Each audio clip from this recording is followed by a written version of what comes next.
1341 കേരള മഹാപ്രളയകാലത്ത് ഉയർന്നുവന്ന രണ്ട് കരകളാണ് വൈപ്പിൻകരയും ചങ്ങനാശ്ശേരിയും.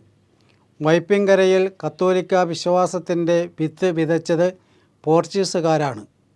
കാലക്രമേണ സ്പാനിഷ് കർമ്മലിത്ത മിഷണറിമാർ വരാപ്പുഴ അതിരൂപതയിൽ പ്രവർത്തിച്ചു എങ്കിലും കുരിശിങ്കൽ ക്രൂസ് മിലാഗ്രിസ് ഇടവക മാത്രം പോർച്ചുഗീസുകാർ നിലനിർത്തി.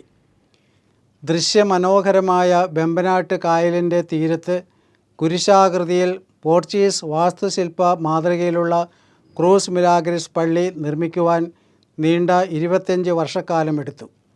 കട്ടിളകളും ജനലുകളും വാതിലുകളും നിർമ്മിച്ചിട്ടുള്ളത് കരിങ്കല്ലും തേക്കും ഉപയോഗിച്ചാണ്. അനുരണനം ഈ കെട്ടിടത്തിൻ്റെ ഒരു പ്രത്യേകതയാണ്.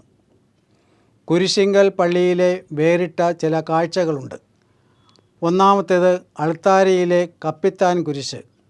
1573 അറബിക്കടലിൽ പോർച്ചുഗീസ് കപ്പിത്താൻ ദിയാഗോ ദെ മെനേസിസിനെയും കപ്പൽ യാത്രക്കാരെയും മുങ്ങിമരണത്തിൽ നിന്ന് രക്ഷിച്ച അത്ഭുത കപ്പിത്താൻ കുരിശ് ഇന്ന് കാണുന്ന 4ാമത്തെ പള്ളിയിലും ജനങ്ങൾ ആദരവോടെ സൂക്ഷിച്ച് പ്രാർത്ഥിക്കുന്നു. ഈ കുരിശിൽ ക്രിസ്തുവിൻ്റെ ശരീരം ഇല്ല എന്നത് പ്രത്യേകതയാണ്. രണ്ടാമത്തേത് ഹൃദയസ്പർശിയായ പരിശുദ്ധ വ്യാകുലമാതാവിൻ്റെ രൂപം. പോർച്ചുഗീസുകാർ 18ാം നൂറ്റാണ്ടിൽ ചെറിയ അൾത്താരയിൽ പ്രതിഷ്ഠിച്ചതാണിത്.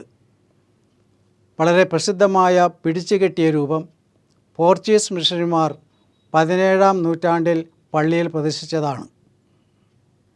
ദുഃഖവെള്ളിയാഴ്ച കാലത്ത് 9 മണി മുതൽ രാത്രി 11 മണി വരെ ഈ പിടിച്ചുകെട്ടിയ രൂപം വണങ്ങാനും പ്രാർത്ഥിക്കാനും പ്രത്യേക സൗകര്യമുണ്ട്. നാലാമത്തേത് ഹെലേന രാജ്ഞിയുടെ രൂപം.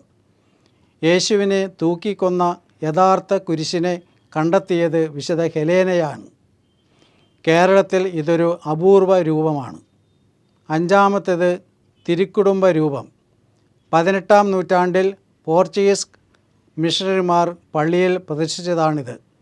പള്ളി അങ്കണത്തിലെ ചില ചരിത്ര കാഴ്ചകളുമുണ്ട്. ഒന്നാമത്തേത് പള്ളിയുടെ ചരിത്രം അവിടെ വിവരിച്ചിട്ടുണ്ട്. രണ്ടാമത്തേത് ഇടവാങ്ങം ഡോക്ടർ ജോസഫ് അട്ടിപ്പിരി പിതാവിൻ്റെ ജീവചരിത്രം വിവരിക്കുന്നുണ്ട്. മൂന്നാമത്തേത് ഇടവാങ്ങം ധന്യ മദർ എലീശോയുടെ ജീവചരിത്രവും വിവരിക്കുന്നുണ്ട്. എല്ലാവർക്കും കുരിശിങ്കൽ പള്ളിയിലേക്ക് സ്വാഗതം.